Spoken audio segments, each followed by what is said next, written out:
Nasceu em 17 de junho de 1703 na Inglaterra.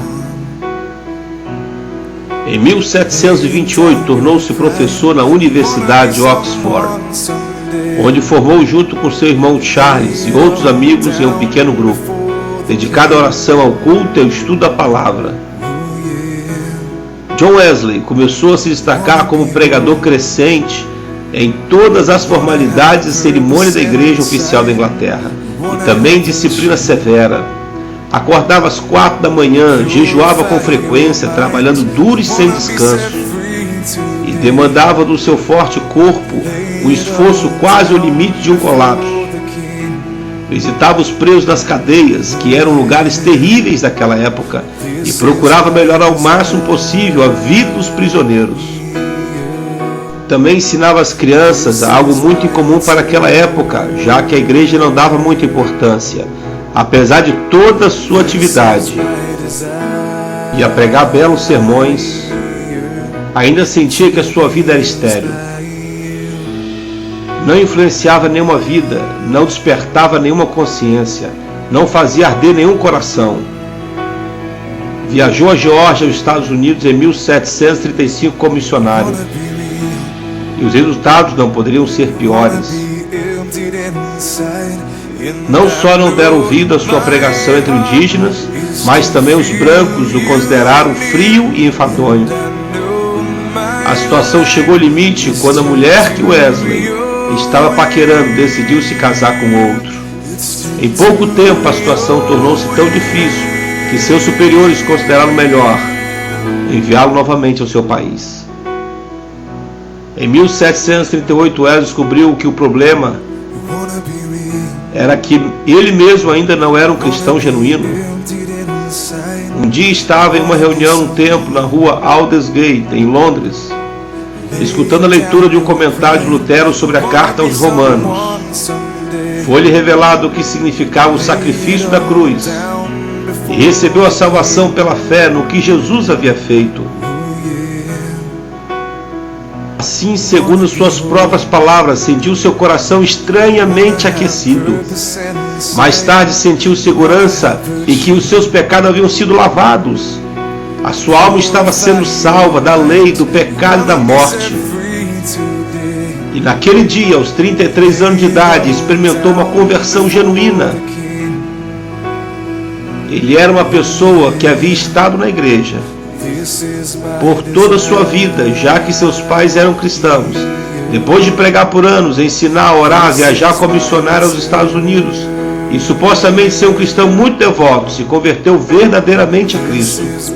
Wesley começou a pregar a palavra em todo lugar, a pregar o evangelho, a mensagem da salvação. A igreja estabelecida na época acreditava que a mensagem de Wesley era desnecessária, já que acreditavam que pregar sobre salvação aos crentes dentro da igreja não tinha sentido. Wesley sabia que milhares de pessoas que estavam nas igrejas se encontravam na mesma situação que ele estava antes da sua genuína conversão. Imediatamente a igreja julgou sua mensagem desnecessária e expulsaram violentamente de muitos lugares. Em 1739 a igreja anglicana o proibiu de entrar em seus templos. Mas Wesley tinha um amigo chamado George Whitefield, que havia vivido uma experiência similar e também tinha saído da igreja estabelecida, porque havia começado a pregar em campo aberto. Por influência do seu amigo, Wesley começou a pregar fora dos templos, nas ruas, aos pedestres pelos caminhos, aos operários, e pregava a todo o povo, como manda a palavra de Deus. Isso era muito estranho para o seu tempo. As pessoas corriam para ver essas coisas. E a igreja se enfureceu mais e proibiu de pregar em vários lugares, ao ponto que foi apedrejado várias vezes.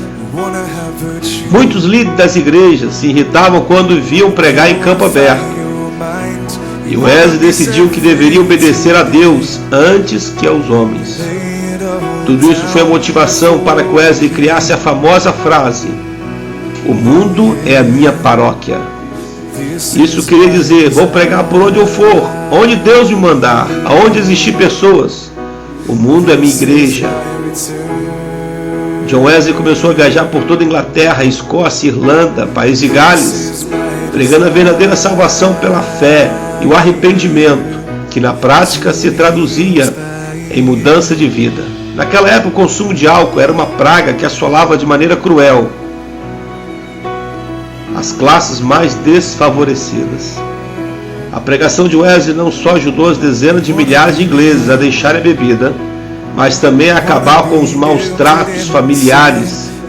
Os convertidos não só iam às igrejas, mas assim que iam, recebiam a palavra, e iam crescendo na fé, se dedicavam à pregação em todos os lugares abertos, nas ruas, nos campos.